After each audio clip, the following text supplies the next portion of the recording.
folks. Well, I haven't put a video for a few days. And welcome back, by the way, new subscribers. Good to see you. Commenters, thank you very much. Just putting up why, really. Baghdad has been a poorly boy for the last few days. With Traveller's Belly, Montezuma's Revenge, like we like to call it sometimes in the UK, or whatever you want to call it. I'll let you work that out for yourself. You'll know what I'm talking about. So why am I mentioning this? Is this a poor me? Oh, I'm poorly, love me, give me some hugs. No. What this is about is when you're away from your home country, especially Southeast Asia, if you're like me, 7,000 miles away, you probably at some point will get poorly. You'll probably have a dodgy belly at some point. And it was almost 12 months to the day on my first trip here to Siem Reap that I had the same thing. Spent 3 days in a hotel room. Couldn't get out, basically.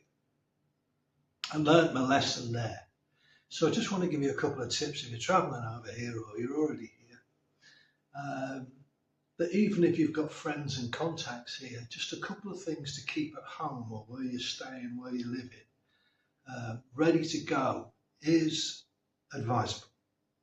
And this is not medical information. This is not me trying to be a GP or something like that. This is just lived experience and stuff that will help and get you through it. So first things first, I've always got some medications around.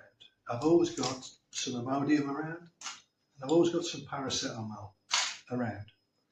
And I make sure that I never run out of it, because again, if you're confined to your room, you can just, it's no big deal. It's something and nothing and it'll pass. But if you haven't got that and you can't get out, what are you going to do? If you've got no contacts here, what are you going to do? Now, I'm lucky. I've got 4 or 5 people I could probably call on, and they would come and help me or come and get some stuff. I have no doubt. But if you don't have that, or you just want to, hunker down and get through it on your own, it's good to have stuff around. So I would advise that as a minimum. The other thing I would say is Royal D, wait there. Now this, I've mentioned this before, and this was suggested to me by a friend of mine. This Royal D, it's good to take on a daily basis anyway, with the humidity and the heat over here.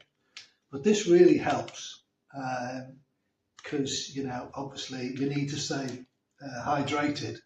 Otherwise, you're going to be in a lot of trouble, the particular issue that I'm talking about. The other thing I'd like to say is keep water on hand.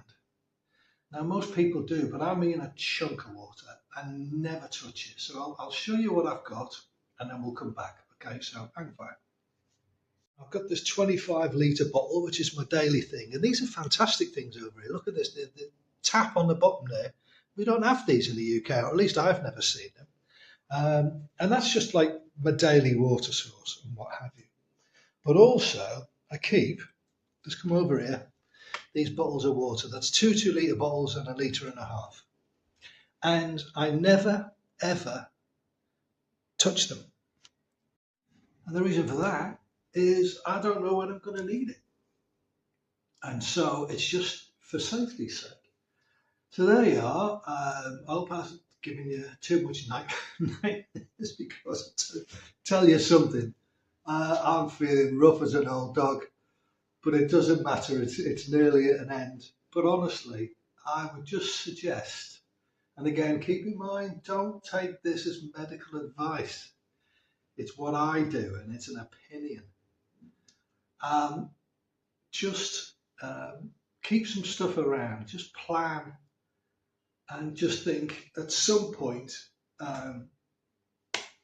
this is going to happen to me over here.